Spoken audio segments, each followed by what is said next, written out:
Então abra, por favor, sua Bíblia na primeira epístola de Pedro, no capítulo 1, 1 de Pedro 1, e nós vamos ler do versículo 3 até o versículo 7. Eu vou ler na Nova Almeida atualizada. E o texto sagrado diz assim, 1 de Pedro 1, de 3 a 7. O texto sagrado diz assim: Bendito seja o Deus e Pai de nosso Senhor Jesus Cristo, que segundo a sua grande misericórdia nos regenerou para uma viva esperança, mediante a ressurreição de Jesus Cristo dentre os mortos, para uma herança que não pode ser destruída, que não fica manchada, que não murcha e que está reservada nos céus para vocês, que são guardados pelo poder de Deus mediante a fé, para a salvação preparada para ser revelada no último tempo. Nisso vocês exultam, embora no presente, por breve tempo, se necessário, sejam contristados por várias provações, para que uma vez confirmado o valor da fé que vocês têm, muito mais preciosa do que o ouro perecível, mesmo apurado pelo fogo, redunde em louvor, glória e honra na revelação de Jesus Cristo. Amém. Deixe seu texto aberto, o texto da Bíblia aberto um pouquinho. Nós vamos orar. Pai, suplicamos graça e favor do Senhor. Nós oramos por compreensão e entendimento espiritual. Nós oramos que o Senhor abra o entendimento de cada um de nós, como o Senhor fez com aqueles discípulos que encontrou no caminho de Emaús, a fim de que entendessem as Escrituras. Que, de fato, os nossos olhos se abram, que nós possamos, à semelhança daqueles discípulos, ter o coração também queimando diante da Tua Palavra. Que haja revelação, que haja entendimento espiritual, que haja aplicação personalizada, como só o Teu Espírito, o Espírito da verdade pode fazer. Nós suplicamos em nome do Senhor Jesus. E desde já te damos glória, te damos honra e te damos louvor por aquilo que o Senhor fará nas nossas vidas. Não apenas aqui e agora, nesse culto, mas a partir desse momento. Nós oramos em nome de Jesus. Amém. Amém. Bom, eu quero tomar essa declaração do apóstolo Pedro, que começa em primeiro lugar, bendizendo o Deus e Pai de nosso Senhor Jesus. Quando ele menciona Deus como Pai de Jesus, ele automaticamente começa a falar daquilo que Cristo, enviado pelo Pai, realizou em favor de nós, ou seja, da nossa salvação. Ele diz que ela é uma expressão da sua grande misericórdia, que permitiu que eu e você fôssemos regenerados para uma viva esperança. Preste atenção nessa frase, para uma viva esperança. Ela vai fazer mais sentido no final do verso 5. Mas ele diz, mediante a ressurreição de Jesus dentre os mortos. Porque ele não apenas morreu, mas ressuscitou por cada um de nós. Então ele começa a focar o que nos aguarda, para uma herança que não pode ser destruída, que não fica manchada, que não murcha e que está reservada nos céus para nós. No verso 5 ele ainda destaca, quando ele fala da salvação que nos aguarda, e essa é a viva esperança, ele diz que somos guardados pelo poder de Deus, mediante a fé, para a salvação preparada para ser revelada no último tempo. Em outras palavras, ele não apenas mostra que a viva esperança é a salvação preparada para ser revelada no último tempo, ou seja, é mais do que aquilo que eu e você experimentamos hoje. Obviamente já estamos vivendo a manifestação da salvação. Quando o texto diz que fomos regenerados, é uma alusão ao novo nascimento, o processo já teve início, no entanto, ainda não concluiu. E nós sabemos que plenitude da salvação é algo que ainda nos aguarda. Essa é a viva esperança. Um dia estaremos para sempre com o Senhor. E como diz o livro do Apocalipse, Ele vai enxugar dos olhos toda lágrima, já não haverá maldição, já não haverá morte, já não haverá lembrança das coisas passadas. E eu e você estamos aguardando a plena salvação que o Senhor nos prometeu. E não apenas aguardando, a Bíblia diz que pela fé nós somos guardados pelo poder de Deus para essa salvação que ainda há de se revelar plenamente. Então, depois de destacar todo esse pacote que compõe a viva esperança, ele entra no versículo 6 dizendo, nisso vocês exultam. E nós precisamos aprender a viver a manifestação da alegria da salvação. Você pode dizer amém? O Senhor Jesus diz para os discípulos em Lucas 10, 20, quando eles voltam empolgados, foram comissionados por Ele para expulsar demônios, e eles voltam empolgados dizendo, Senhor, no Teu nome os demônios se submetem. O Senhor olha para ele e diz, alegrai-vos antes, porque os vossos nomes estão escritos nos céus. Ele não estava dizendo que não era para se alegrar naquilo que Ele mesmo tinha mandado eles fazer.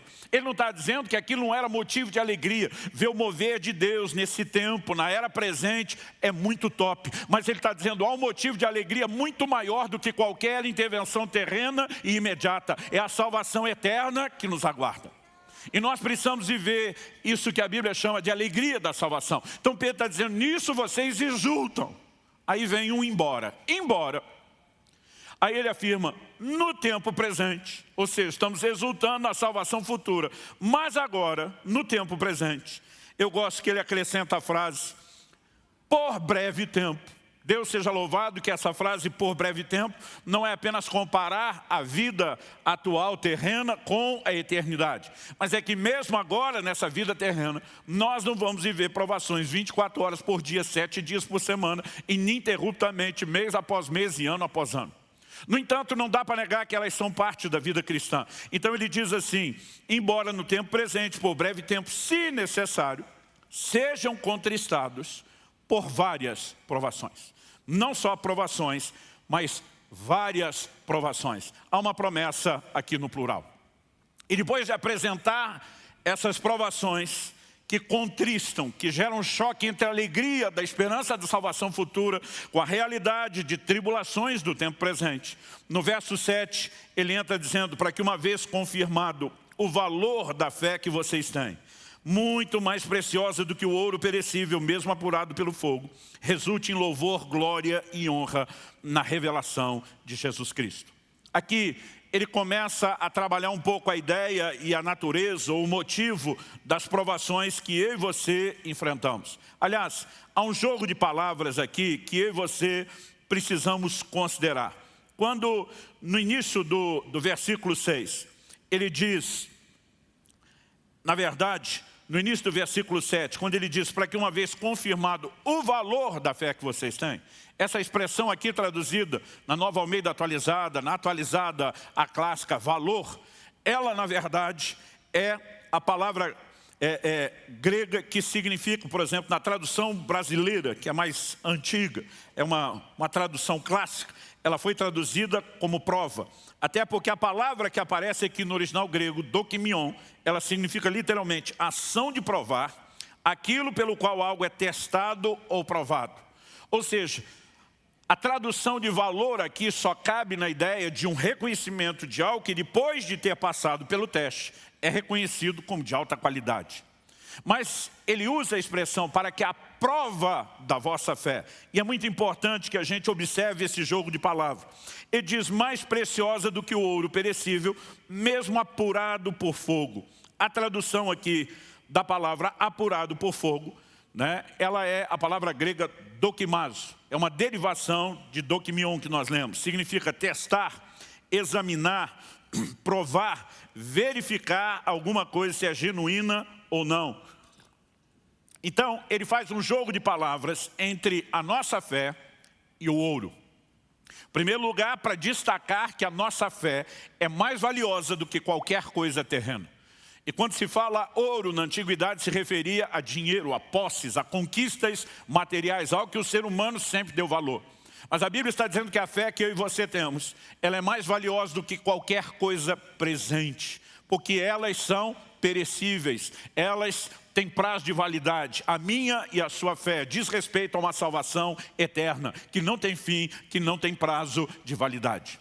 No entanto, apesar de destacar o valor, ele também joga com as palavras prova. A nova versão transformadora, NVT, traduziu os versículos 6 e 7 assim: portanto, alegrem-se com isso é a salvação. Ainda que agora, por algum tempo, vocês precisem suportar muitas provações. Elas mostrarão que sua fé é autêntica.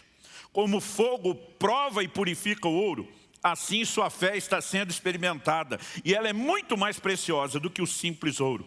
Isso resultará em louvor, glória e honra no dia em que Jesus Cristo for revelado.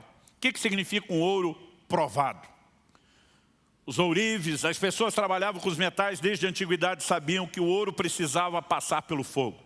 Debaixo de alta temperatura, quando derretia, normalmente as impurezas, as outras ligas que estavam misturadas àquele metal se desprendiam, podiam ser removidos, e isso garantia que, por meio do processo de refinamento, se tivesse um ouro de melhor qualidade. Ou muitas vezes o ouro passava pelo fogo, não para ser purificado, mas para ser checado. Se depois de derretido se haveria o desprendimento de impurezas ou não. Muitas vezes o fogo era usado para melhorá-lo. Muitas vezes o fogo era usado apenas para checar se a qualidade de fato era aquela. E o apóstolo Pedro introduz essa ideia e esse jogo de palavras para falar que assim como o ouro, nossa fé também passa pelo fogo. Passa para ser testada. Porque Deus nos prova. Se você pensar friamente, bom, eu cresci ouvindo dizer que Deus nos prova porque Ele precisa saber quem nós somos. Mas eu não posso concordar com isso. Quando nós olhamos para os atributos de Deus na Bíblia, um Deus onisciente e presciente. Onisciente significa quem conhece tudo. Presciente conhece não apenas tudo, mas conhece tudo de antemão, antes de acontecer. Deus não tem a menor necessidade de submeter eu e você a um teste para que Ele saiba quem a gente é. Ele já sabia exatamente quem seria cada um de nós ao longo de uma vida inteira antes que nós existíssemos. Então Deus não nos prova para saber quem somos. Deus nos prova para que nós saibamos quem nós somos.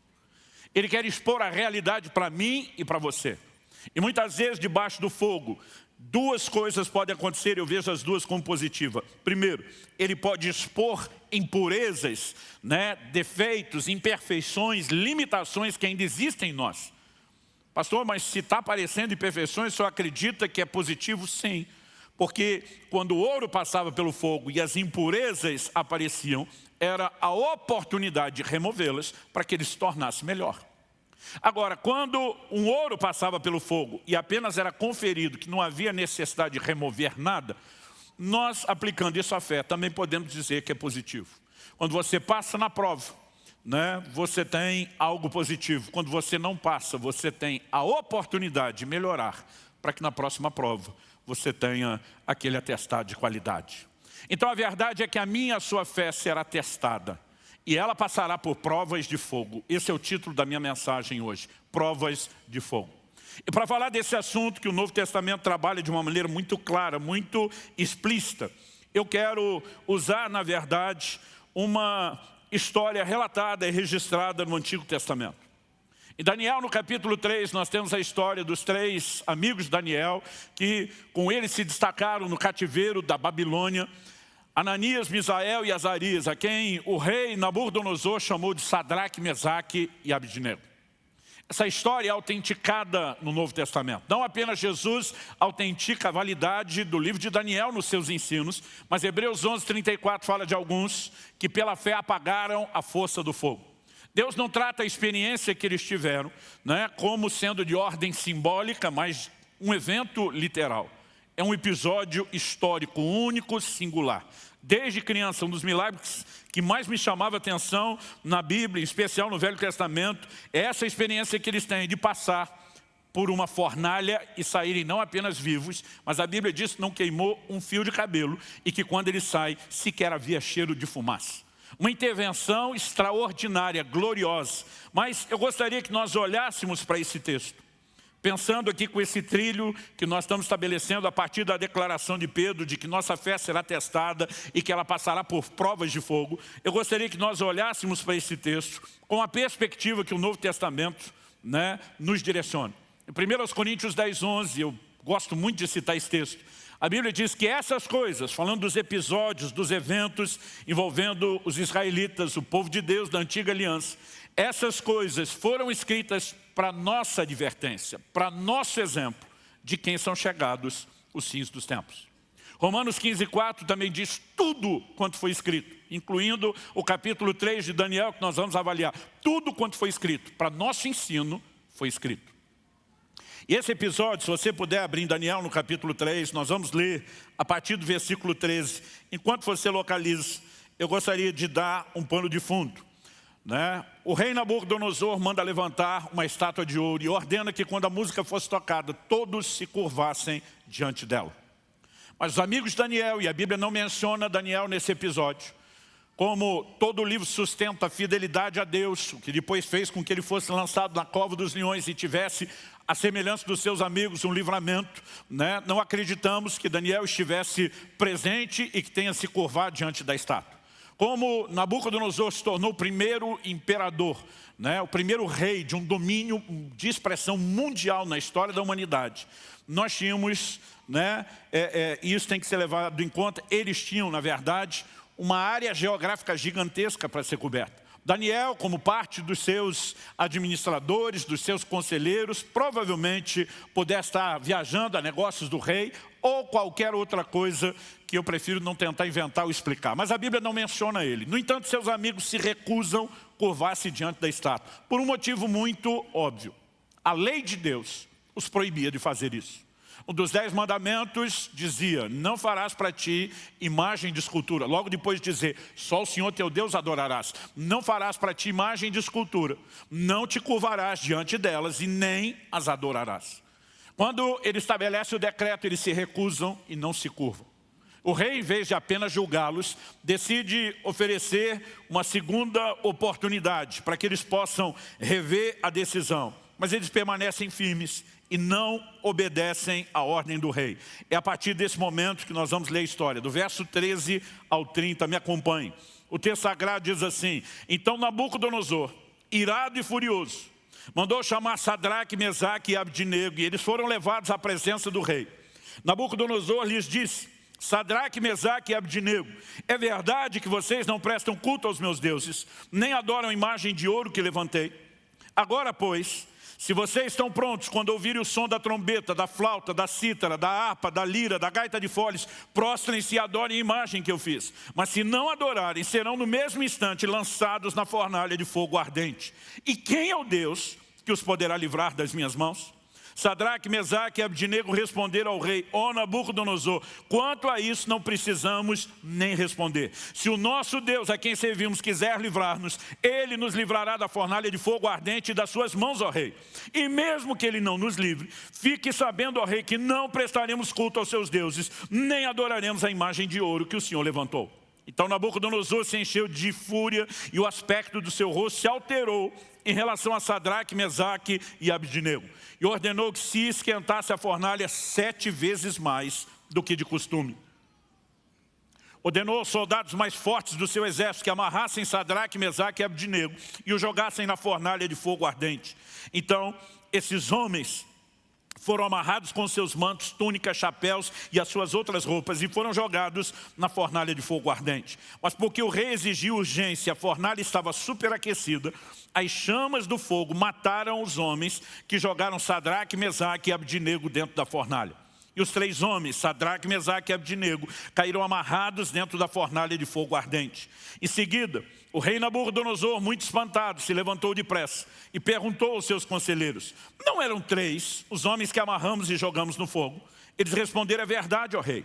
Mas o rei disse, eu porém estou vendo 4 homens soltos, andando no meio do fogo. Não sofreram nenhum dano, e o aspecto do quarto é semelhante a um filho dos deuses.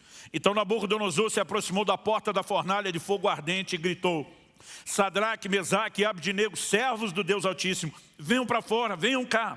Então Sadraque, Mesaque e Abdinego saíram do fogo. Os sátrapas, os prefeitos, os governadores e conselheiros do rei chegaram perto deles e viram que o fogo não teve poder algum sobre o corpo desses homens. Os cabelos da cabeça não foram chamuscados, os mantos não sofreram mudança e eles não estavam com cheiro de fumaça. Nabucodonosor disse, bendito seja o Deus de Sadraque, Mesaque e Abdinego, que enviou seu anjo e livrou seus servos que confiaram nele, pois não quiseram cumprir a palavra do rei, preferindo entregar o seu corpo a servir e adorar um Deus que não era o Deus deles.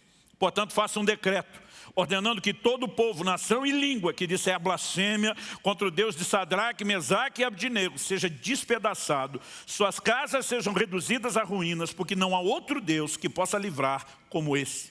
Então, o rei fez prosperar Sadraque, Mesaque e Abdinego na província de Babilônia. Eu quero tomar esse texto e essa porção das Escrituras, que fala de gente que passou pelo fogo literalmente, e não apenas o teste de fogo ao qual a minha e a sua fé que nós usamos a linguagem de Pedro, alegoricamente, a gente fala de passar pelo fogo. Eles passaram literalmente. E eu gostaria que a gente pudesse aprender algumas verdades com eles aqui. A primeira delas, que eu quero destacar, é um questionamento. Qual a razão da provação? A segunda, também é outra pergunta. Como agir na provação? E a terceira, nós vamos apenas destacar os benefícios da provação. É importante a gente ressaltar que esse episódio acontece de acordo com os historiadores, aqueles que estudam isso de uma forma muito precisa, mais ou menos cerca de 580 a.C. Ou seja, as profecias de Isaías datam de cerca de 700 anos antes de Cristo. Mais ou menos 120 anos antes. Deus, por boca do profeta Isaías, tinha dito, e eu quero ler Isaías 43, 2. Quando você passar pelas águas, eu estarei com você. Quando passar pelos rios, eles não submergirão. Quando passar pelo fogo, não se queimará, e as chamas não o atingirão. Isso era parte das escrituras nos dias de Sadraque, Mesaque e Abednego. Como sabemos disso, o próprio livro de Daniel menciona Daniel estudando o livro do profeta Jeremias. Não sabemos qual o acesso que eles tiveram às profecias de Ezequiel, que é praticamente contemporâneo de Daniel, mas as profecias de Isaías, que são aquelas que estão entre as primeiras a serem registradas, já eram conhecidas deles. Eu não sei se num momento como esse eles lembravam de uma palavra como essa. Mas algo que eu e você precisamos entender, que essa é uma promessa que envolve a mim e a você. Quando passar pelas águas, elas não vão afogar você. Quando passar pelo fogo, ele não vai queimar você. Agora, note que Deus não disse se você passar, como se fosse um condicional. Ele disse quando, porque é só uma questão de tempo. Eu e você vamos passar pelo fogo. Não necessariamente por fogo literal, mas passaremos por provas de fogo. É só uma questão de tempo. Se você não enfrentou, se não está passando por isso agora, está na fila e vai chegar a sua vez. Pastor, vira essa boca para lá, eu viro.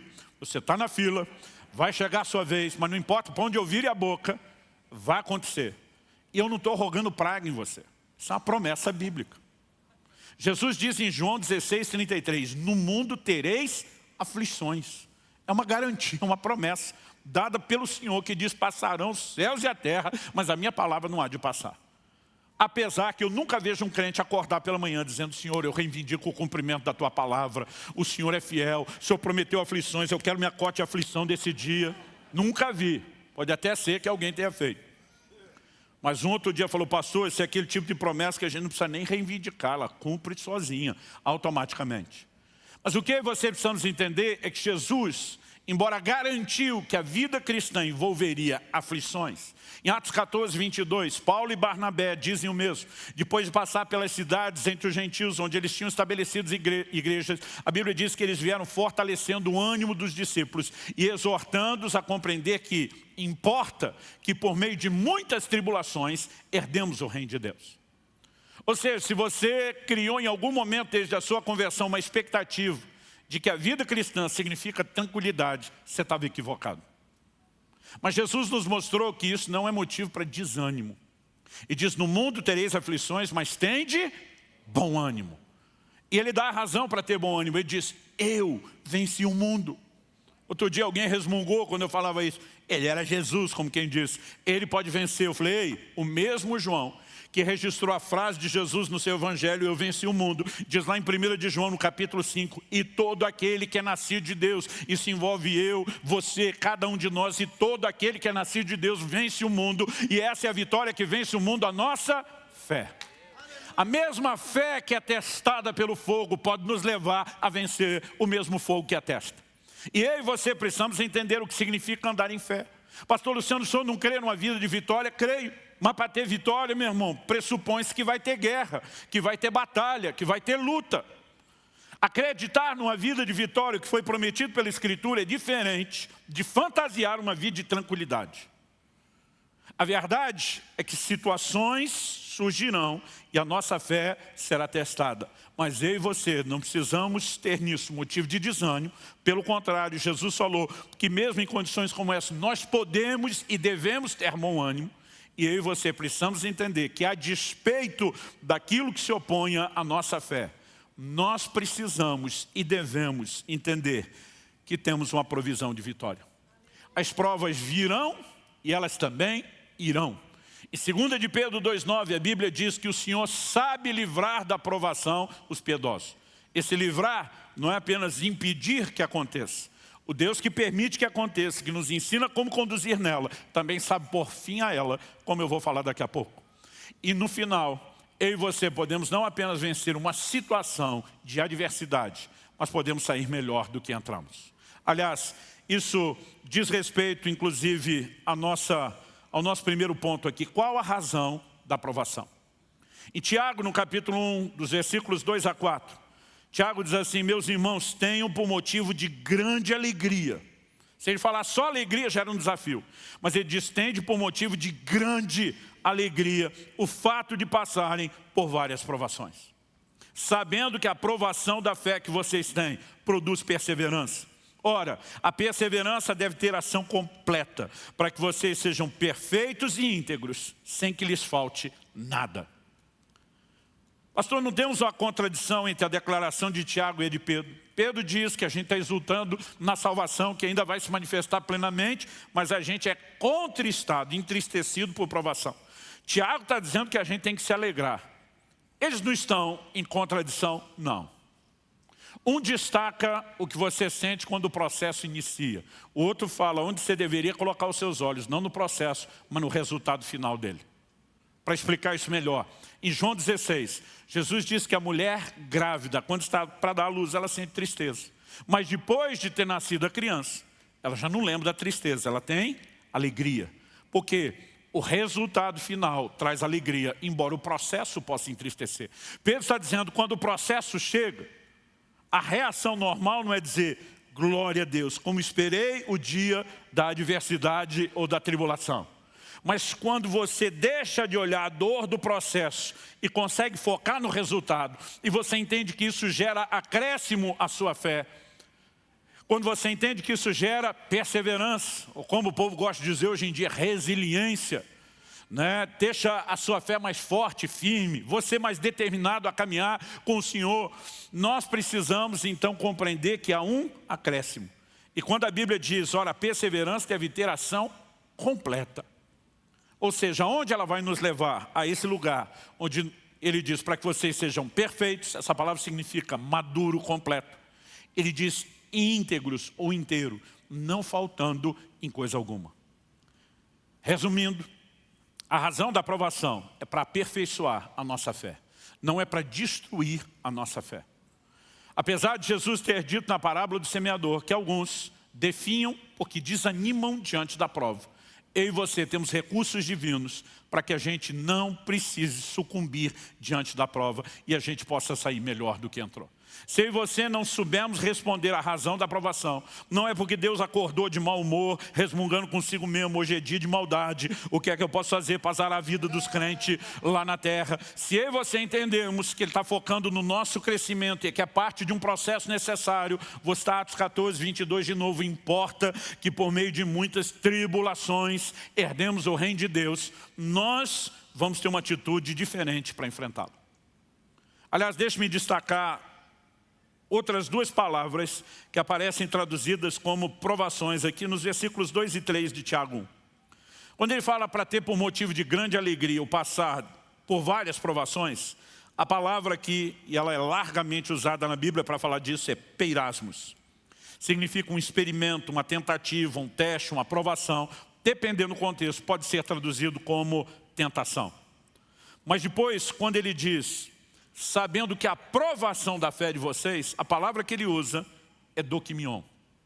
Ou seja, exatamente aquela mesma palavra, né, que em 1 de Pedro 3,7 diz, para que a prova da vossa fé.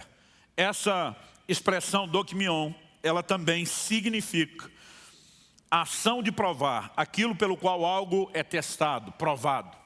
Mas muitas vezes a ideia de prova vem com o desenho ou com a tradução de tribulação. Por exemplo, dokimion, em Romanos no capítulo 5, nos versículos 3 e 4, é traduzido assim, Paulo diz, e não somente isso, mas também nos gloriamos nas tribulações. Aqui ele fala de uma atitude positiva. Diferente de Tiago, ele não fala sobre alegria, mas ele fala de se gloriar nas tribulações. A palavra aqui traduzida tribulação, dokimion, provação. Sabendo que a tribulação ou a provação produz perseverança. A perseverança produz experiência e a experiência produz esperança. Ou seja, há um crescimento progressivo, há um desencadeamento de efeitos positivos que podem acontecer na minha e na sua fé por meio da aprovação. O que de vez em quando nós vamos encontrar na palavra tribulação, uma outra variante, tilipsis. Quando eu citei Atos 14, 22, aqui importa que por meio de muitas tribulações herdemos o reino de Deus. A palavra usada ali, tilipsis, ela significa o ato de prensar, pressão. Era o que se fazia com a azeitona para extrair dela o azeite. Então, num sentido metafórico, ela passou a ser usada para falar de aflição, de tribulação, de angústias. Mas mesmo quando eu e você estamos debaixo de pressão, Deus tem a intenção de extrair o melhor de nós. Quem está entendendo, diga amém. Agora, o que eu e você precisamos entender, que o propósito de Deus não é nos afetar, nos destruir. Ele fala de passar pelo fogo, mas o fogo não vai nos queimar. Ele nos mostra que o propósito é que, na verdade, a gente saia aperfeiçoado, a gente saia melhorado dessa história. Mas eu e você também precisamos entender que as tribulações, as provações que passamos, elas não são necessariamente nem um ato de negligência de Deus com a sua bondade para conosco, porque nós vimos que existe acréscimo e crescimento, e elas também não são necessariamente o que de vez em quando alguns amigos, estilo os amigos de Jó, que a gente pode chamar os amigos da onça, tentam nos convencer de que estamos só enfrentando dificuldade por consequência de pecado. É lógico que a Bíblia mostra que o pecado traz consequências negativas. Não dá para negar isso. O que nós não podemos fazer é a análise inversa, que todo problema seja necessariamente consequência de pecado. Quando a gente olha para o motivo pelo qual esses três foram lançados na fornalha, não foi por falta de fidelidade a Deus, foi justamente por causa dela. Aliás, a maioria das vezes, quando eu e você estamos sendo provados, isso está mais relacionado com a fidelidade do que com a falta dela. Normalmente, quando o contexto é falta de fidelidade, o que o camarada está enfrentando não são provações, são consequências, são coisas bem distintas. Em 2 Crônicas 32, quando a Bíblia fala de Ezequias, que fez uma grande reforma, foi um promotor de avivamento nos dias do seu reinado. A Bíblia começa o verso 1 do capítulo 32 de 2 Crônicas, dizendo assim: depois dessas coisas e desses atos de fidelidade de Ezequias, levantou-se Senaqueribe contra Judá e Jerusalém. Ou seja, a razão pela qual existe aquele levante não é falta de fidelidade a Deus, é justamente por causa dela. Então eu e você precisamos entender um desenho. Se eu e você decidimos andar em fidelidade a Deus, nós vamos enfrentar a oposição de pelo menos dois mundos. Um mundo natural, que é regido por outros valores diferentes dos nossos. Alguém que decide ser fiel a Deus nos seus negócios vai ter problema em algum momento com gente que, com o poder de autorizar ou não algum negócio ou empreendimento, vai querer exigir de você propina. E muitas vezes, quando você tem um posicionamento de integridade, dizer, não dou, não faço, você vai enfrentar dificuldade, pelo simples fato de que decidiu ser fiel a Deus, não pela falta de fidelidade ao Senhor. Alguém que decide ser fiel a Deus nos seus negócios, em algum momento vai ter uma outra parte envolvida no negócio que quer sonegar imposto. E você do lado de cá sabe que o seu Senhor, a quem você deve obediência, diz para dar a Deus o que é de Deus, mas para dar a César o que é de César. Esses são motivos para que a gente tenha dificuldade e oposição. Para que talvez o seu negócio seja sabotado, para que você seja mal falado.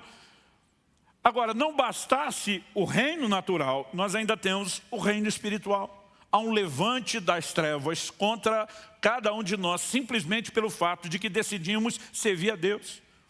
Então, isso não significa falta de fidelidade, mas uma oportunidade para que nossa fidelidade seja sustentada, demonstrada e a nossa fé seja aperfeiçoada. Entender a razão da tribulação é o ponto de partida. A segunda coisa, como agir na provação. A primeira coisa que me chama a atenção no comportamento desses amigos de Daniel é o que está no verso 17 e 18. No 16 eles olham para o rei e dizem, nós não precisamos te responder sobre isso. Mas já que se abriu o diálogo, vamos lá. Se o nosso Deus quiser, Ele vai nos livrar das suas mãos. Se não livrar, fica sabendo, ó rei, nós não vamos nos prostrar diante da sua estátua. O que é que nós vemos aqui? Gente que escolheu não negociar valores. Você pode repetir isso comigo? Diga, não negociar valores. Sabe, eu e você precisamos ter isso no coração, como algo firme, ter isso em mente. Nós não podemos negociar valores. Quando Deus estabeleceu princípios, leis, mandamentos, ordenanças, é para que a gente os obedeça, não é para que você negocie. O rei disse, olha, eu já podia matar vocês de cara, mas a música vai tocar de novo só para vocês. Eu vou dar uma segunda chance. Vocês podem não ter consequência. Pensa bem.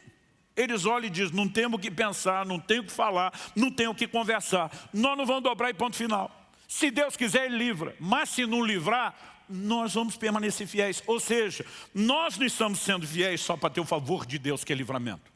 Nós permaneceremos fiéis com livramento ou sem. Nós permaneceremos fiéis porque devemos isso a Deus, porque Ele é digno, ponto final. Não tem negócio. Apesar de terem vivido um extraordinário livramento, nós não podemos dizer que eles tinham garantia de que isso acontecesse. Quem está entendendo, diga amém. Precisamos, de fato, pensar sempre, em primeiro lugar, em Deus. Eu lembro de um camarada que veio para uma conversa dizendo, pastor, fiz besteira, destruí meu casamento, me envolvi em inúmeros adultérios. Falei, você fez isso porque? Ele falou que eu estava com raiva da minha mulher. Olhei para ele e falei, o que é que Deus tem a ver com isso? Ele falou, como é que é? Eu falei, não, eu quero saber o que é que Deus tem a ver com isso. Porque você não feriu só a sua mulher, você feriu a Deus. O que é que Ele te fez de mal? Ele ficou me olhando com os olhos arregalados, como quem disse, nunca pensei em Deus na história toda até agora. Quando José, no Egito, está sendo dia após dia assediado pela mulher de Potifar, sabe qual é o posicionamento dele? Ele diz, como cometeria eu tamanha maldade contra Deus? Se a fidelidade a Deus não é o ponto de partida de toda a nossa conduta, nós não vamos ter a conduta que deveríamos.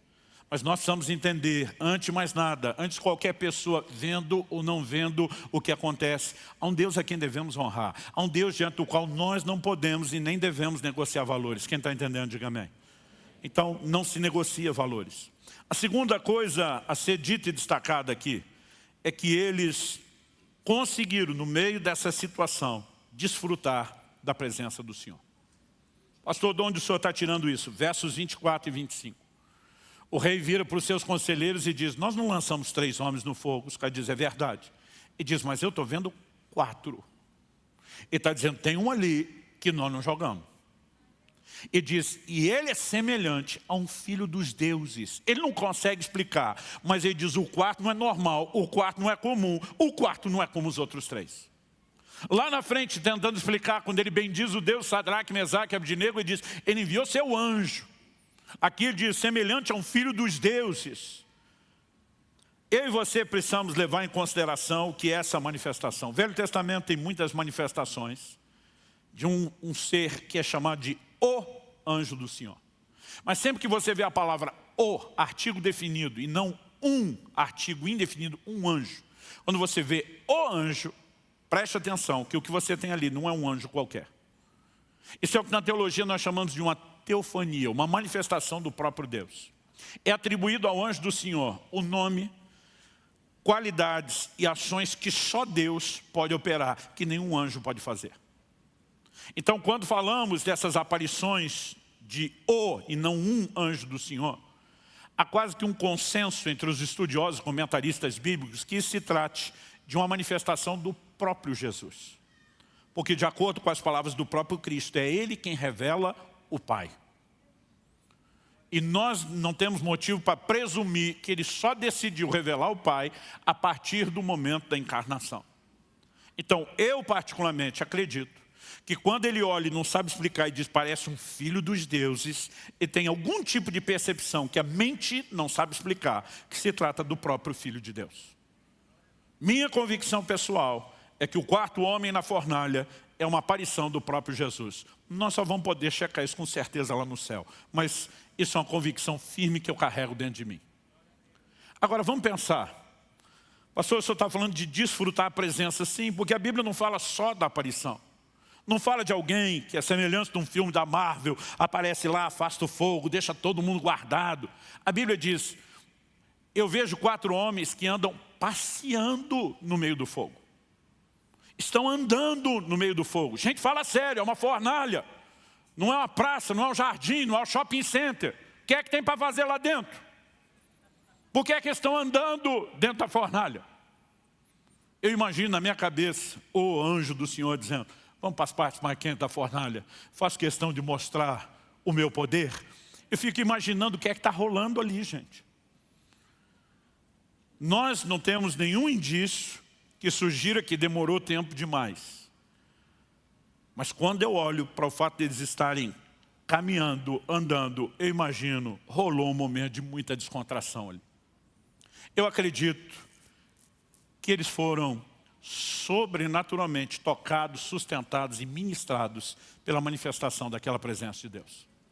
E quando eu olho para as Escrituras, eu percebo que em momentos difíceis, parece haver uma provisão diferenciada da presença de Deus à nossa disposição. O apóstolo Paulo diz em 2 Timóteo, no capítulo 4, nos versículos 16 e 17, na minha primeira defesa, ninguém esteve comigo, todos me abandonaram. Mas ele inicia o verso 17 dizendo, mas o Senhor esteve ao meu lado e me fortaleceu. Quando eu olho para a minha própria vida, e agora o que eu vou falar é estatístico, mas está alinhado com o que eu vejo nas Escrituras. Quando eu vou enumerando as experiências mais profundas que eu tive com a presença de Deus, com o poder de Deus, com intervenções sobrenaturais, a maior parte delas não aconteceu no ambiente de cultos e reuniões. Aconteceram em momentos buscando Deus a sós, nos momentos mais difíceis da minha vida. A maioria. Há uma provisão da presença de Deus para sustentar a mim e a você. Ele disse que estaria conosco todos os dias. Ele não disse que estaria com a gente só na hora difícil. Mas a hora difícil é um momento para Ele demonstrar que nunca deixa de estar ao nosso lado. Quem está entendendo, diga amém. E eu e você precisamos aprender a usufruir a presença do Senhor no meio da prova. Paulo e Silas foram presos em Filipos por pregar o Evangelho, por fazer a vontade de Deus, por fidelidade, não pela falta dela. Passam por um julgamento injusto, sumário, seus direitos de cidadãos romanos não são respeitados. A Bíblia diz que eles foram açoitados, ninguém cuidou das feridas. O açoite era uma punição severa, rigorosa. E a Bíblia diz que eles estavam ainda com os pés amarrados no tronco.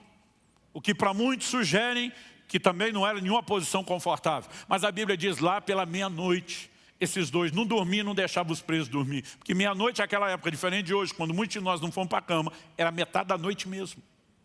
A Bíblia diz que eles estão orando e cantando louvores. Eu acho interessante que Tiago diz, está alguém entre vós aflito? Ore. Está alguém entre vós contente? Cante louvores. Eu imagino Paulo e Silas, um olhando para o outro.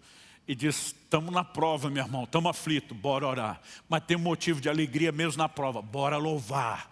O importante é desfrutar a presença de Deus. Não há nada tão revigorante, tão fortalecedor. Não há nada que comunique aquilo que eu e você precisamos para enfrentar e sobreviver à prova, como a presença do Senhor. E eu e você precisamos aprender a desfrutar a presença dEle na hora da provação. Quem está entendendo, diga amém. Então, além de não negociar valores, diga comigo, desfrutar a presença do Senhor. Terceira coisa que eu aprendo com eles na prova. O verso 27 diz que o rei e os seus conselheiros viram que o fogo não teve poder algum sobre o corpo desses homens. Mas a maneira como Hebreus 11:34 se refere ao que eles experimentaram, eu acho extraordinária. A Bíblia diz que eles extinguiram a violência do fogo. Outras versões diz que pela fé eles apagaram a força do fogo. Eu acho interessante que a Bíblia não diz que a fé apagou o fogo. A fé apagou a força do fogo. O fogo continuava aceso, mas não tinha poder de afetá-los. Dá para entender a diferença? A fé, antes de começar operando do lado de fora, mudando circunstância, ela primeiro precisa operar do lado de dentro. Ela precisa nos colocar num lugar onde a circunstância não nos fere, onde a circunstância não nos derruba. Algo que todo crente precisa aprender, que é um lugar que nós podemos chamar de o descanso da fé.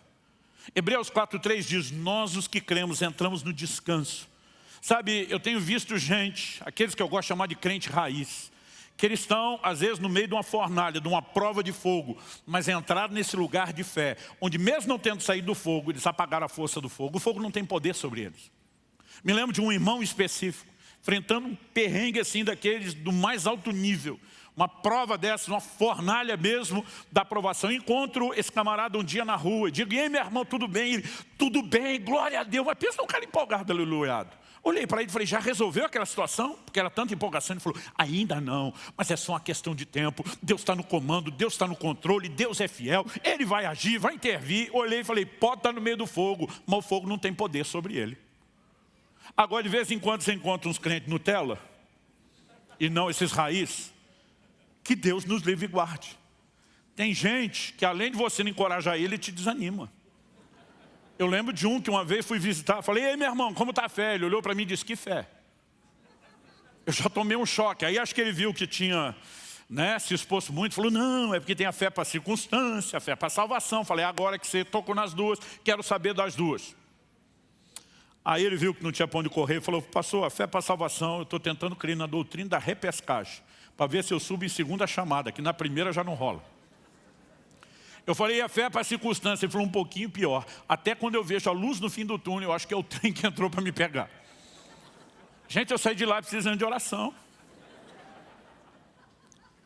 Mas quando eu e você nos movemos em fé, nós podemos, pela fé, apagar a força do fogo. A fornalha ainda pode estar acesa, mas há um lugar em Deus onde eu e você entramos e é como se a gente conseguisse lembrar, é como se materializasse dentro de mim e de você a declaração dele: quando passares pelo fogo, ele não te queimará, a chama não vai arder em você. Então, ele não prometeu que não teria fornalha, mas ele tem uma provisão e nós podemos experimentá-la pela fé, de não sermos destruídos pelo fogo. Quem está entendendo, diga amém. Então repita comigo: apagar a força do fogo. Já falamos que a razão da provação é aperfeiçoar a nossa fé e que não é necessariamente falta de fidelidade, normalmente por causa dela. Já falamos sobre como agir na provação, não negociar valores, desfrutar a presença de Deus e apagar a força do fogo. E eu quero encerrar destacando alguns benefícios da provação. Eu quero destacar 3. O primeiro deles, talvez uma das expressões que sejam mais repetidas nesse texto de Daniel 3 que nós lemos, é o verbo amarrar. Depois de Sadraque, Mesaque e Abdinego, que a gente repetiu bastante enquanto lia, nós vemos que no versículo 20 de Daniel 3, o rei ordenou aos soldados que amarrassem Sadraque, Mesaque e Abdinego. O verso 21 diz que eles foram amarrados. O verso 23 diz que eles caíram amarrados dentro da fornalha. O verso 24 diz que o rei pergunta: nós não lançamos 3 homens amarrados no fogo? Depois dessas 3 menções do amarrados, o rei diz: é verdade, rei. E diz: mas eu vejo 4 homens soltos, não estão mais amarrados. Um dia um cara falou para mim: pastor, eu acho extraordinário quando eu li esse texto, Daniel 3, e a gente vê que o fogo não queimou nada. Eu falei: quem foi que disse que não queimou nada? Ele falou: não, pastor, tem uma versão que diz que não queimou um fio de cabelo. Eu falei: mas não diz que não queimou nada. A Bíblia diz que eles foram lançados no fogo amarrados e agora estão soltos. O fogo não podia queimá-los, mas o fogo queimou as amarras que os prendiam. E a provação tem esse poder, ela não é enviada ou permitida da parte de Deus para fazer dano a mim e a você, mas ela vem para destruir ou desfazer aquilo que nos amarra, aquilo que nos prende, aquilo que nos impede uma vida cristã madura, mais profunda, mais íntima com Deus, aquilo que impede o aperfeiçoamento. As amarras foram queimadas.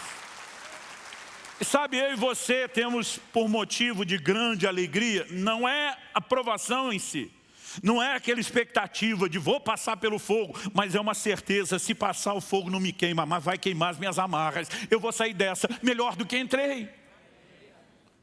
Em Lucas 22, versos 31 e 32, nós temos uma conversa de Jesus com o apóstolo Pedro, que dá para classificar no mínimo como sinistra, para lá de estranha.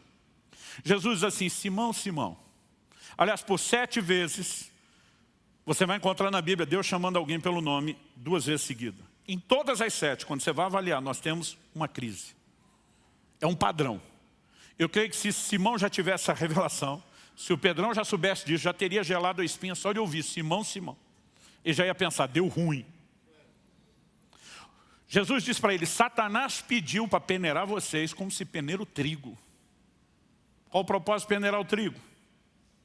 Tirar a parte boa, separar a ruim, a palha e outras.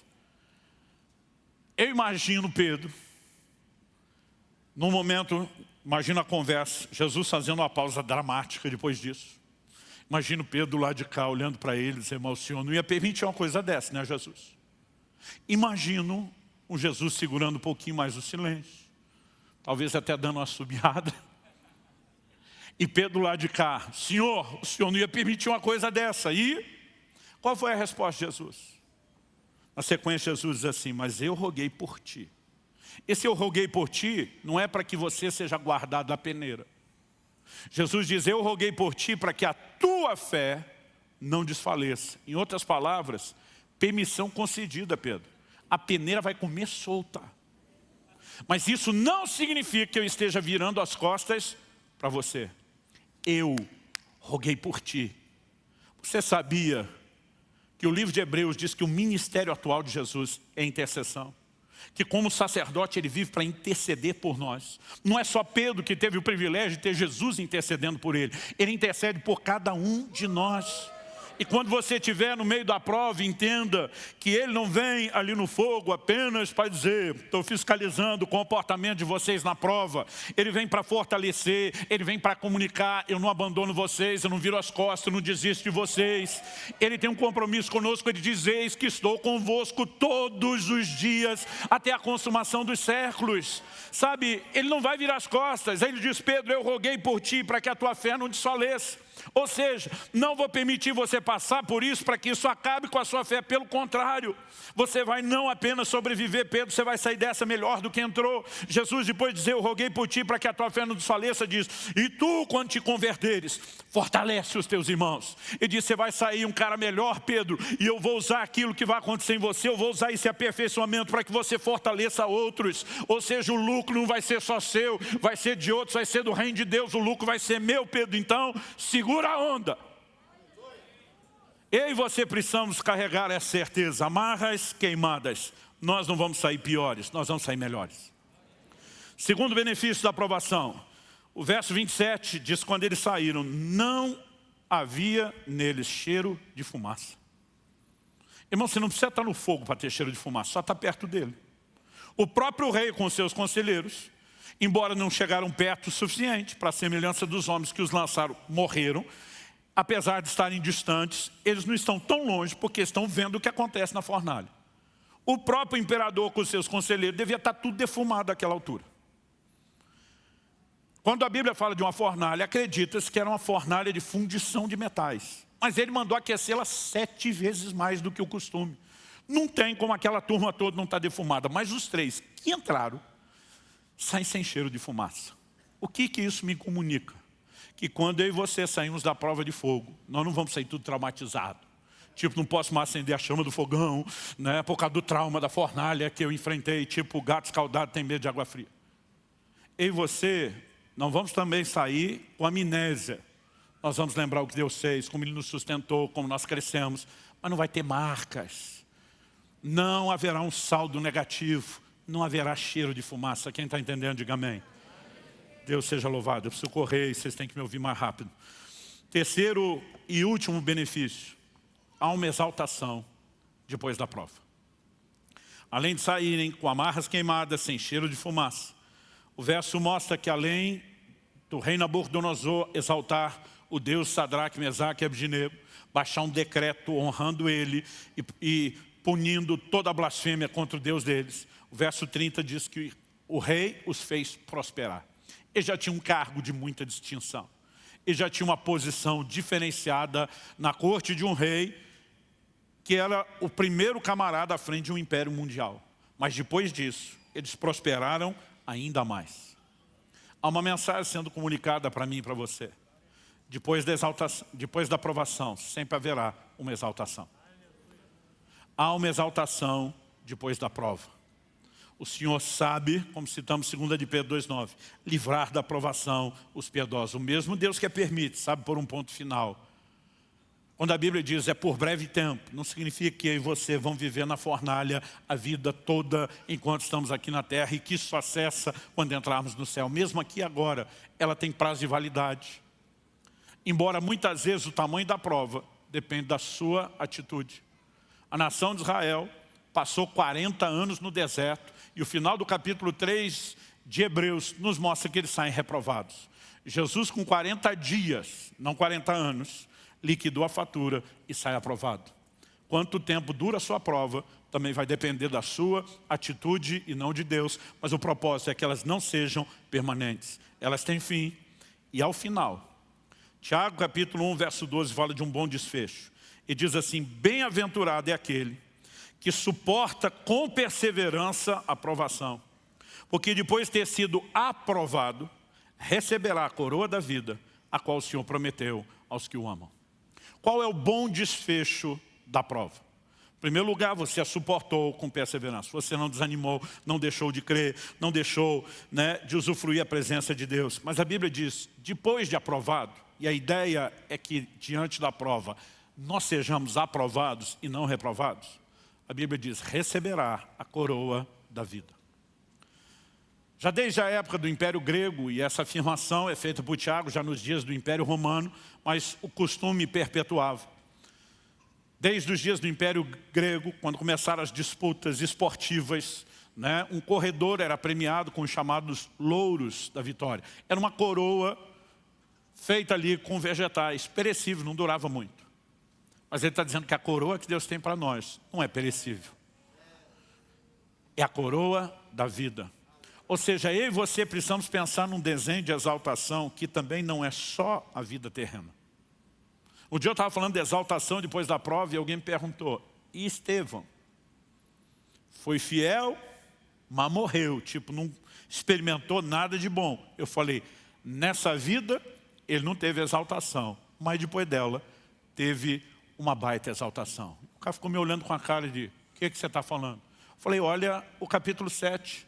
A Bíblia diz que Estevão, antes de ser apedrejado, e ele é o primeiro mártir da história da igreja.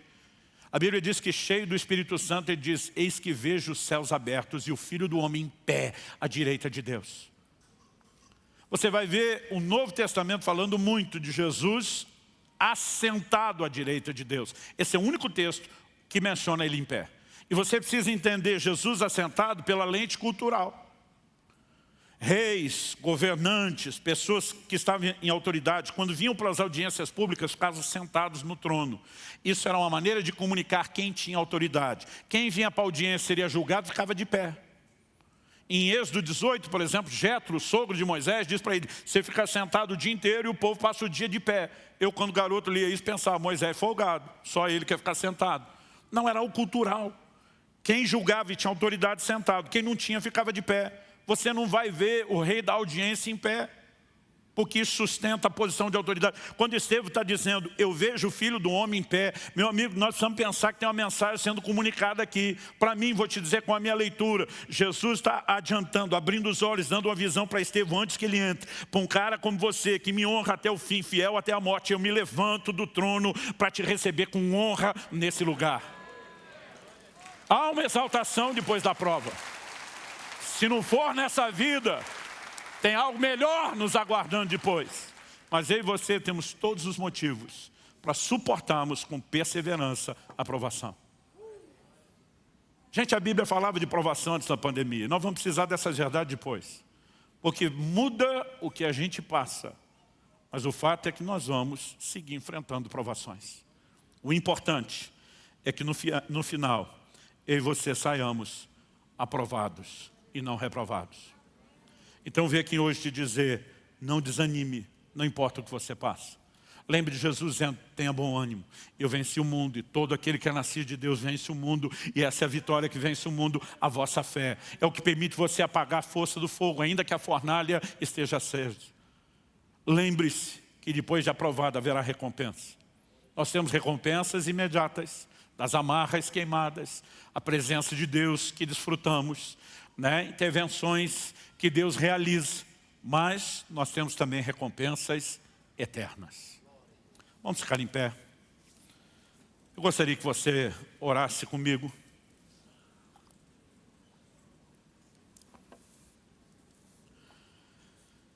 Meu Deus, Tua palavra foi comunicada e nós oramos que a gente possa sair daqui com mais do que um discurso. Que a gente possa sair daqui com mais do que motivação humana, natural, emocional.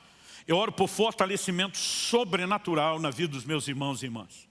Em especial aqueles, ó Deus, que têm de fato enfrentado um grande peso e uma grande pressão. Muitos chegaram a envergar debaixo desse peso e pressão. Mas eu oro que o Senhor os sustente, eu oro que o Senhor os fortaleça. Eu oro que a fé deles seja não apenas estimulada, ó Deus, mas sobrenaturalmente fortalecida nessa hora.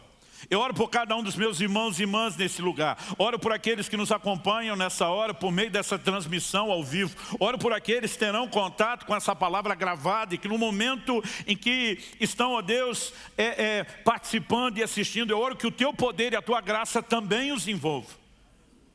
Eu oro que haja sustento sobrenatural, em nome de Jesus e para a glória de Deus. Se você crê e concorda, diga amém. Se você recebe essa palavra, diga eu recebo em nome de Jesus.